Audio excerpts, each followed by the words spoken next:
Olé, tauromaquia, arte o fiasco. Existen múltiples definiciones de la palabra arte. De hecho, no hay un acuerdo al respecto, pero en términos generales, se dice que es la actividad en la que el hombre recrea con una finalidad estética un aspecto de la realidad o un sentimiento en formas bellas. Etimológicamente, la palabra arte proviene del griego tekné, que significa técnica. Su derivado en el latín es ars, artis.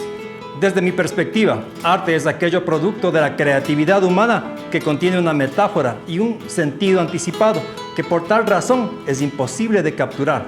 El arte nos presenta siempre un enigma. En términos simples, arte es además la capacidad de hacer bien alguna cosa. Esto último quiere decir que cualquier acción humana podrá ser arte siempre y cuando ésta implique, primero, desarrollar una técnica, segundo, conocer ciertos procedimientos para aplicar esta técnica y tercero, poder hacer o ejecutar bien alguna cosa en base a los dos puntos anteriores. Por ejemplo, el arte marcial implicaría conocer, dominar y aplicar las técnicas en el combate. Sería artista marcial, aquel que domine estas técnicas y sepa aplicarlas. Para quienes manifiestan que la tauromaquia es un arte, no se trataría simplemente de la capacidad de poder hacer bien alguna cosa. Es decir, la tauromaquia no sería únicamente poder dominar la técnica del toreo, saber moverse dentro del ruedo, saber usar la capa, entre muchas otras cosas, sino que implicaría además todo aquello que define a la obra de arte desde el punto de vista estético. En este sentido, la tauromaquia estaría al nivel de las obras de Miguel Ángel o cualquier artista relevante. Según el torero español Enrique Ponce, la tauromaquia es el arte de artes. Ponce recibió en el año 2007 la medalla del oro al mérito a las bellas artes y es uno de los impulsores de la idea de que la tauromaquia es arte. Entre otras cosas, él argumenta que en la tauromaquia se conjugan las otras expresiones artísticas como la música, la escultura o la pintura. No voy a analizar este argumento ahora, sino más tarde. Antes de eso, preguntémonos lo siguiente. ¿Tiene la tauromaquia las mismas cualidades de una obra de arte? Recordemos que la tauromaquia no es solamente la acción que se lleva a cabo en la plaza de toros y que implica al toro y el torero. Es además el conjunto de escritos en los cuales se han ido definiendo las diversas técnicas, estilos y reglas de esta actividad. En estos escritos se habla del arte de torear. Por ejemplo, así se titula un libro del año 1778 de José Daza. Pero sobre las técnicas, estilos y reglas del dibujo y la pintura o del arte en general, también se han escrito libros desde hace siglos. Recordemos los textos de Leonardo da Vinci y de otros más cercanos como Henri Matisse. Se han escrito textos similares sobre la guerra y sobre muchísimos otros temas. Por otro lado, sobre la estética, se viene hablando desde la Grecia antigua, aunque en realidad quien la fundó fue Alexander Baumgarten en 1750. El toro, como animal sagrado, está presente en diversas culturas a lo largo de siglos. Existen referencias al toro en Anatolia, que datan de hace aproximadamente 6.000 años. Existen referencias también en el antiguo Egipto, en donde Apis era un toro sagrado, dios solar y de la fertilidad. Y en la India, en donde el toro Nandi es una referencia del dios Shiva. Crónicas de una proto-tauromaquia se pueden ver en los frescos de Creta. Cabe mencionar que tanto griegos como romanos heredaron el culto al dios Apis que provenía de Egipto.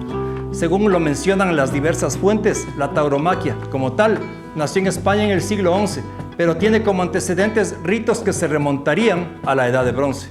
Volviendo al torero Enrique Ponce, él manifiesta que la tauromaquia es un arte complejo y trascendental, de una profundidad extrema, de una empatía y sentido de la compasión extraordinaria, para con el torero como hombre y para con el toro como ícono. En serio, al escuchar esto me parece que Ponce está hablando más de un culto que de arte. Es como si él viese al toro como un ser sagrado, lo llama ícono, que hay que sacrificar para obtener algún tipo de beneficio. En el caso de los antiguos, este beneficio era la fertilidad. En el caso de los toreros actuales, ¿cuál sería? Ponce dijo en el año 2019, yo amo al toro, lo respeto y admiro, pero lo tengo que matar para que exista. ¿Qué elemento estético podemos encontrar en este argumento? La relación entre la bestia y el hombre nos remite a mitos antiguos. Uno en particular es el relatado por Ovidio en las Metamorfosis, el Minotauro y el Laberinto. El Minotauro es un ser parte humano, parte animal. Su cuerpo es el de un hombre y su cabeza la de un toro. Su aspecto y personalidad se derivan de la relación hombre-toro. Mi apellido es Toro. Estas dos palabras, hombre y toro, al ser vistas por separado, tienen significados totalmente diferentes. Nada en común podría encontrarse entre ellas inicialmente. Sin embargo, mediante la argumentación poética de Ovidio, estas dos palabras configuran una metáfora. Esta metáfora es el Minotauro. Ovidio nos cuenta en sus narraciones que el Minotauro fue el hijo infausto de la relación pasional amorosa entre Pasífae y el toro de Creta. El Minotauro se alimentaba de carne humana. Llegó un punto en el que se volvió incontrolable. Fue entonces cuando fue internado en el laberinto construido por Dédalo. Se le entregaba como ofrenda 7 hombres jóvenes y 7 doncellas cada cierto número de años, obedeciendo los atenienses el consejo del oráculo de Delfos. El laberinto es una construcción que posee una entrada, un centro y una salida, y del cual es difícil salir una vez estando dentro. Uno de los más antiguos fue encontrado en Pilos, en Grecia, y data del año 1200 antes de nuestra era. Los laberintos se extendieron luego a España, Inglaterra, Islandia y Escandinavia. La así denominada Plaza de Toros nos remite a la idea de laberinto. Son estructuras arquitectónicas que encierran un recinto cerrado de forma circular. Una vez que el toro entra allí, no puede encontrar la salida. El ruedo es un terreno de tierra rodeado por una valla de tablas. Tiene los burladeros tras los cuales se encuentran los toreros y otros personajes. Los burladeros, además, sirven para resguardar a los toreros. Antes de las corridas, los toros son encerrados y maltratados. Pierden peso debido al altísimo estrés al que son sometidos. Entre otras cosas, se ha dicho incluso que son drogados, que se les da purgantes para debilitarlos, etc. Todo esto suena horrible y es sin duda maltrato animal. Sin embargo, recordemos que muchos artistas han recurrido a la muerte para sus obras. Un ejemplo es Damien Hirst, quien para su obra titulada In and Out of Love utilizó 9,000 mariposas. Otros retrataron la muerte recurriendo a estudios de anatomía con cadáveres humanos, como fue el caso de Rembrandt y Theodor Géricault.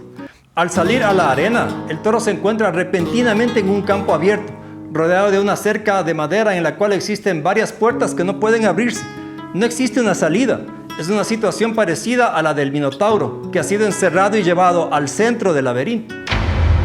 Cuando el torero recibe a su oponente, el toro, debe hacerlo con un derroche de entrega emocional y física. El torero aprovecha este momento además para mostrarse vanidoso, exponiéndose de manera pretenciosa ante la castigada bestia y ante el público. Te meten en un ruedo, te dan estocadas, te clavan banderillas, te cierran las salidas y te clavan una espada. Al contrario del animal, el hombre se halla cubierto con pieles artificiales elaboradas por un artesano, telas brillosas construidas para engañar al ya disminuido toro y para proteger al torero. Todo ello parecería conducirnos nuevamente a la idea del laberinto, en donde las señales que existen en él son falsas y están allí para engañar a quienes lo visitan, con el fin de que caigan en las manos del salvaje y hambriento Minotauro. Siguiendo la línea metafórica de Ovidio, realmente en la corrida de toros no sabemos bien quién es el monstruo, si el toro o el torero. Por un lado tenemos al toro, un animal inocente y maltratado, pero que al mismo tiempo puede matar y que ha sido llevado a un espacio cerrado sin salida. Por el otro tenemos un hombre con todas sus facultades y en estado óptimo, cuyas intenciones son claras: cumplir con el ritual del pase torero, la demostración, el exhibicionismo y el poder. Él conoce bien el entorno en el que se mueve y conoce no solo los burladeros para esconderse, sino la entrada y la salida de la arena, de esta alegoría del laberinto cretense. El poder del torero se manifiesta en la espada, cuya punta encorvada penetrará hasta el corazón del animal, quitándole la vida, asesinando la alegría del inocente e implantando la norma de la ejecución, justificada esta por una estética dudosa y por la sedienta necesidad del público de tener un final. Si arte es hacer bien alguna cosa, entonces un torero que sabe torear, que sabe hacerlo bien, es un artista y hace arte. Si, como decía Joseph Beuys, todo hombre es un artista, entonces el torero sería un artista que está creando algo en el momento de la corrida. De hecho, si seguimos el punto de vista de Beuys, que usó una liebre muerta en uno de sus trabajos, una corrida de toros viene a ser algo similar a un performance ritual. Por otro lado, si arte es aquello que implica juicio, creatividad, espontaneidad, razonamiento y principalmente metáfora y anticipación del sentido, entonces el torero en este caso no sería un artista ni estaría haciendo arte. El torero, al igual que el artista marcial o el boxeador, se prepara en las técnicas y estrategias del combate que deberá llevar a cabo, en este caso, contra el toro.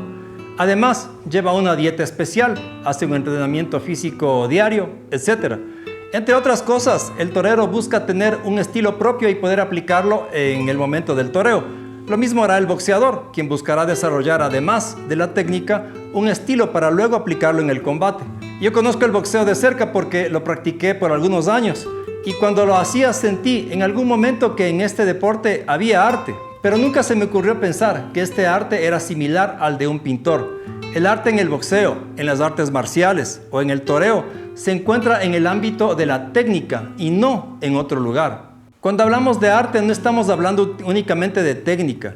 Por supuesto, un pintor debe saber aplicar los colores, debe conocer las gamas y debe saber usarlas correctamente. Debe saber composición, en fin. Esto es la técnica, pero más allá de ello, el artista debe ser capaz de construir, de dar forma, de crear una metáfora. Una obra de arte es ante todo una metáfora, no un mero objeto estético derivado de la técnica o la destreza.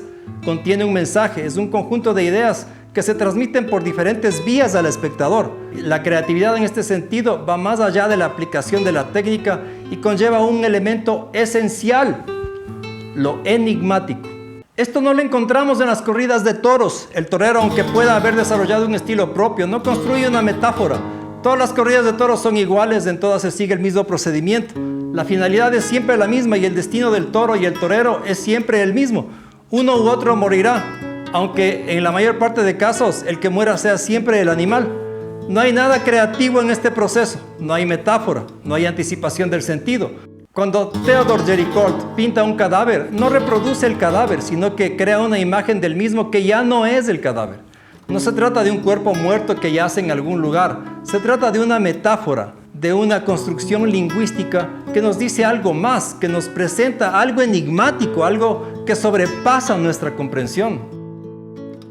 Cuando un torero torea, aplica una técnica, un estilo, pero no crea nada más allá de eso. Es por tal razón que los argumentos de gente como el torero Enrique Ponce y muchos otros son errados. La tauromaquia no es el arte de artes, así como la ópera no es el arte de artes.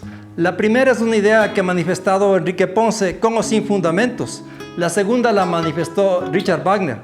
Ambos han pretendido colocar a las artes en un lugar al que no pertenecen. Y pues como los argumentos para decir que la tauromaquia es un arte no son consistentes, quienes defienden esta idea suelen recurrir al argumento de que en torno a la tauromaquia, y atención a esto, se concentran otras expresiones artísticas, entre comillas. Asumen que la tauromaquia es un arte, pero no lo pueden explicar y tratan de llenar este vacío conceptual diciendo que otras artes se conjugan en esta práctica.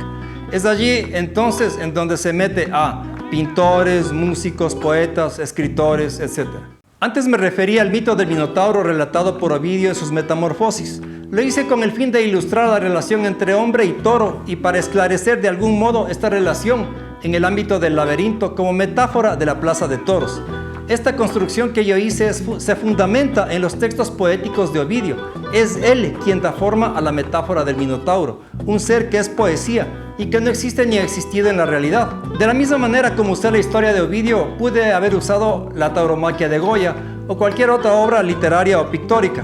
Recordemos que Picasso publicó un libro titulado Toros y Toreros en el año 61 que perfectamente pudo haberme servido como referencia. Si las corridas de toros construyesen metáforas, no necesitarían que sean los artistas quienes las construyan. La tauromaquia no necesitaría de la pintura, de la literatura o de otras artes para adquirir la forma de arte. Los grabados de Goya son obras de arte, pero no lo es la tauromaquia que él ha ilustrado.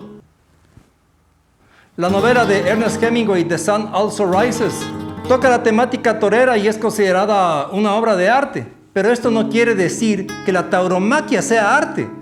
De hecho, hay artistas que han representado en el dibujo, el grabado, la literatura, al boxeo y a otras formas de expresión deportivas, y no por ello se considera que estas son arte, y mucho menos se dice, por ejemplo, del boxeo, que es el arte de artes. Recordemos que sobre el boxeo se ha escrito muchísimo desde la literatura principalmente. Recordemos el cuento de Julio Cortázar, por ejemplo, La noche de mantequilla, del año 1977. Entonces, desde un punto de vista estético, la tauromaquia no es ni será nunca arte. Oye, Ponce, estás loco. Esto por más que se hable de tradición y cultura en torno a tales actividades, tomemos en cuenta que una cosa es cultura y otra cosa es arte. Que las corridas de toros hayan sido declaradas Patrimonio Cultural de España en el año 2013 y en otros lugares también, no quiere decir que hayan sido declaradas obras de arte. De hecho, tal cosa sería una completa burrada, una completa estupidez. Entonces, y utilizando la jerga taurina, tomemos al toro por los cuernos y digamos las cosas como son. La tauromaquia no es arte y nunca lo será, aunque haya pintores, literatos y músicos diciendo lo contrario.